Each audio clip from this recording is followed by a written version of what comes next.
Vinny, you're going to give yourself a third-degree corduroy burn. A Brooklyn classroom that never existed became one of the most beloved sets in American television. For 4 seasons, ABC's Welcome Back.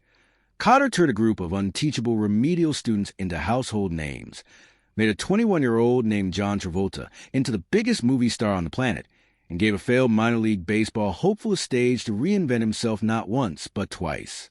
More than 50 years after the show first aired, the story of its cast is less a nostalgia piece and more a study in what fame costs, what it protects, and what it can never quite give back. Here is what actually happened to the Sweat Hogs, their teacher, and the people who orbited them, as best as the record shows it.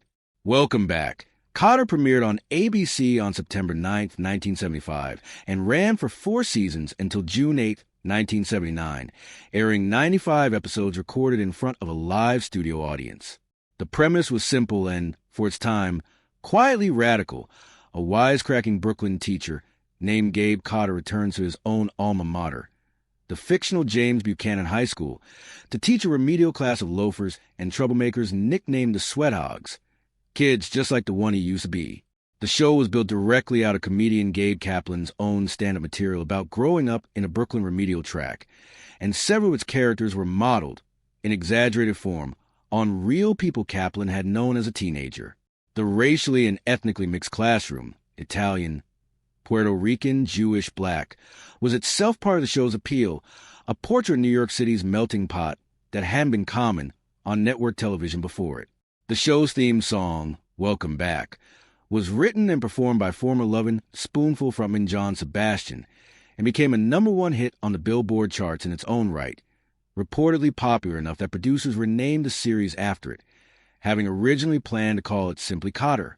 The Sweat Hogs catchphrase, "Up your nose with a rubber hose," entered everyday American slang almost overnight, and the show's popularity during its first 2 seasons spawned a wave of merchandise, lunchboxes, dolls, trading cards, comic books, and even a board game advertised with young Steve Guttenberg standing in as a Barbarino lookalike. In 1977, Kaplan and several castmates were invited to the White House to meet President Jimmy Carter, whose surname made for an easy pun that reportedly didn't go unused. What nobody quite anticipated was that the show's supporting cast would eclipse its star. And what almost nobody could have predicted was how much loss would follow this particular group of actors in the decades after the cameras stopped rolling. John Travolta was born on February 18, 1954, in Englewood, New Jersey, into a family with deep roots in performing. His mother worked as an actress and singer before becoming an acting teacher, and several of his siblings pursued careers in entertainment as well. He dropped out of high school as a teenager to chase acting work, and by the time he auditioned for Welcome Back, Kotter, he was just 21 years old. The role he landed, Vinnie Barbarino, was a self-appointed leader of the Sweat Hogs. Cocky, charming, not especially bright, and adored by every teenage girl watching at home. According to Travolta's own later interviews, his mother actually tried to steer him away from the part. She worried that playing a dumb Brooklyn kid on national television would trap him in that image for good. He took the role anyway. For a while, it looked like she might have been right to worry, and then spectacularly wrong. While Kotter was still airing, Travolta's film career detonated.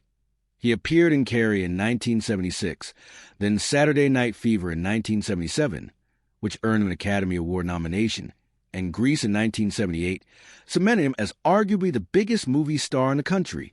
By the show's 4th and final season, his film obligations had outgrown his television one so completely that he was credited only as a special guest star, appearing in just 10 of that season's episodes at a reported $2,000 per episode, a fraction of what his movie work now paid. He stayed with the show through most of that final season anyway, departing before its last handful of episodes aired. Travolta's personal life, however, was marked early and repeatedly by grief.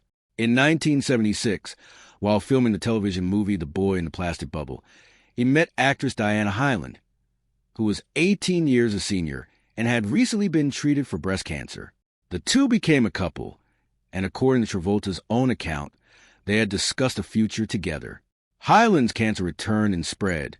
She died on March 27, 1977, in Los Angeles, with Travolta at her side. He was 23 years old. Decades later, tragedy returned twice more. In 1992, Travolta and his wife, actress Kelly Preston, whom he had met on the set of the 1988 film The Experts and married in 1991, welcomed a son, Jet. Jet had been diagnosed with Kawasaki disease as a young child, and in January 2009, while the family was vacationing in the Bahamas, he suffered a seizure, struck his head, and died. He was 16. Then, in the summer of 2020, Kelly Preston died at the age of 57 after a 2-year battle with breast cancer that had largely been kept private. Travolta announced her death publicly on Instagram. Professionally, Travolta weathered a difficult stretch through much of the 1980s, a run of films that failed to match his earlier successes, before Quentin Tarantino cast him as Vincent Vega in Pulp Fiction in 1994, a role that earned him another Oscar nomination and reset his career entirely. Get Shorty, Face Slash Off, Primary Colors, and Broken Arrow followed across the back half of the decade, re-establishing him as one of the industry's most bankable leading men. He is also a licensed pilot rated to fly several commercial aircraft, a hobby he has spoken about publicly for years, and one that has become as much a part of his public identity as any single role. In 2010, Travolta joined most of his surviving Kotter castmates, including Gabe Kaplan, Marcia Strassman, Robert Hedges, and Lawrence Hilton Jacobs, for a reunion at the TV Land Awards, when the last time several of them would appear together publicly. The role his mother feared would limit him instead became the launching point for one of the most durable careers in modern Hollywood, even as his life outside the cameras carried far more sorrow than his on-screen success would ever suggest. Gabe Kaplan was born on March 31st, 1945, in Brooklyn, New York. As a kid, his ambition wasn't comedy. It was baseball. He aspired to play in the major leagues and even trained with an eye toward a professional career, but he couldn't earn a spot on a minor league roster. Looking for other work, he took a job as a bellman at a hotel in Lakewood, New Jersey, where touring stand-up comedians sometimes performed in the lounge. Watching them work is what nudged Kaplan toward comedy himself. He built a stand-up act centered heavily on his own adolescence in Brooklyn's remedial classes, material that eventually became routines like Holes and Mellow Rolls. 5 appearances on The Tonight Show starring Johnny Carson between 1973 and 1974 raised his profile enough that producers approached him about turning the act into a television show. Kaplan helped develop the concept and the show's core characters alongside producers Alan Sachs and others, and he was 30 years old when Welcome Back. Kotter premiered with him in the title role. The production, however, was not a smooth one behind the scenes. Kaplan clashed repeatedly with executive producer James Carmack over the show's creative direction, and those tensions escalated over the course of the series. By the 4th and final season, contract disputes had led Kaplan to significantly cut back his own appearances. He was seen in only a handful of that season's 23 episodes, a sharp contrast to the character whose name was in the title. What Kaplan did next set him apart from almost every other former sitcom star of his era. He mostly stepped away from acting rather than chasing a comeback. He returned to stand-up, took occasional film and TV roles, including a 1979 lead in the basketball comedy Fast Break and a 1982 stage and later HBO production in which he played Groucho Marx, but increasingly devoted himself to something else entirely, professional poker. Kaplan first played at the World Series of Poker in 1978 and, within a few years, had built a genuine reputation at the table. In 1980, he won the main event at Amarillo Slim's Super Bowl of Poker for a reported $190,000, and he returned to that event's final table twice more over the following years. He kept playing on and off for decades afterward, finishing third in a 2004 World Poker Tour event for $250,000, with his live tournament earnings eventually approaching $2 million overall. He also became a recognizable voice in the poker world as a longtime television commentator, first on GSN's High Stakes Poker and later on Poker Geo, pairing his comic timing with genuine tactical insight before eventually stepping back from broadcasting. Alongside poker, Kaplan built a quieter career as a private investor, developing what several profiles describe as an unusually disciplined approach to private placement investing during the speculative markets of the 1980s and 90s. He bought real estate during his peak earning years from the show, including a Beverly Hills property purchased in 1977 and later a home in Palm Springs.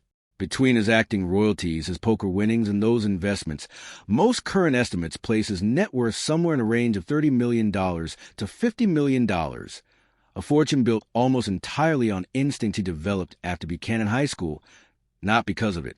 The man who couldn't make a minor league baseball roster ended up building an entire second career most actors never attempt. Proof, in its own way, that the biggest surprise of his life came after the cameras on Buchanan High School stopped rolling. Robert Hedges was born on May 7, 1951, in Perth Amboy, New Jersey, to a Hungarian-American father and an Italian-American mother, and he grew up in nearby Metuchen. He studied theater and speech at Glassboro State College, now Rowan University, working part-time at a Hardee's restaurant while he trained. He was 24 years old, working in New York theater, when he was cast in Welcome Back, Kotter without initially knowing which character he'd been hired to play. As the story has been told for decades, Hedges only realized the truth when he stepped into an elevator with producer Alan Sachs and a young John Travolta, and understood, in that moment, that Travolta had been cast as Barbarino, and he had not. Instead, Hedges became one Luis Pedro Felipo de Huevos Epstein, a character whose identity, half Jewish and half Puerto Rican, was quietly unusual for network television in the mid-1970s and helped normalize mixed heritage in a way few other shows of the era attempted. Hedges said he modeled Epstein's swaggering, hustling energy on Chico Marx, a character he later portrayed on stage in a national touring production. He also became one of the show's directors during its run, at just 25 years old.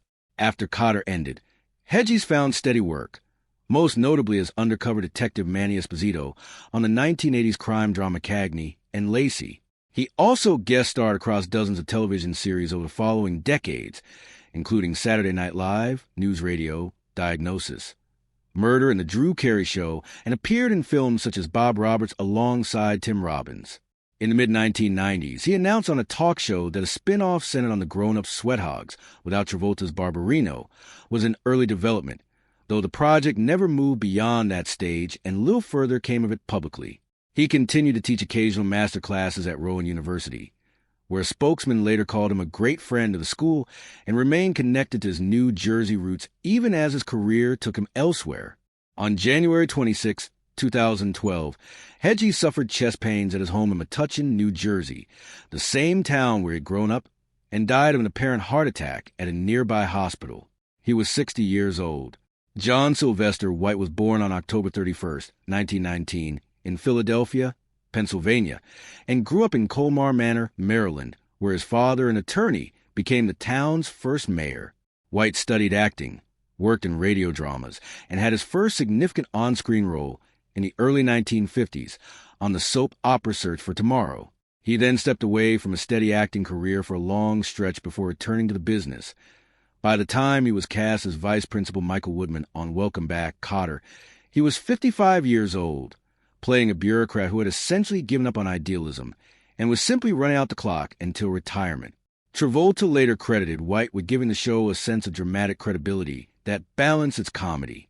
Off-screen, White had an interesting connection to an entirely different corner of American pop culture. In 1944, he married actress Joan Alexander, who had become known in the 1940s as the voice of Lois Lane on the radio serial The Adventures of Superman. The two later divorced.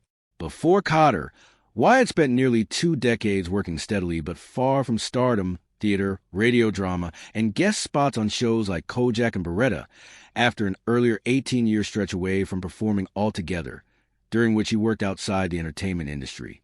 The role of Woodman, arriving when he was in his mid-50s, became by far the most visible of his career. After Kotter ended in 1979, White worked in a handful of additional television roles, including a small part on the sitcom Mama's Family, before relocating to Hawaii. He died of pancreatic cancer on September 11, 1988, in Waikiki, Honolulu, at the age of 68, the first member of the show's principal cast to pass away. Stephen Shortridge was born on October 23, 1951, in Red Oak, Iowa, and raised in Southern California. He attended Idaho State University on a water polo scholarship, earning All-American honors in the sport. And it was there that he took his first painting class, a hobby that would eventually reshape his entire career. Shortridge joined Welcome Back. Kotter during its fourth and final season as Boda Labar, a smooth-talking Southern transfer student brought in partly to help fill the void left by Travolta's reduced screen time. Producers reportedly wanted a heartthrob who wouldn't simply read as a Travolta clone, and Bo, known for dispensing folksy, nonsensical wisdom, appeared in 19 episodes over the show's last season. The character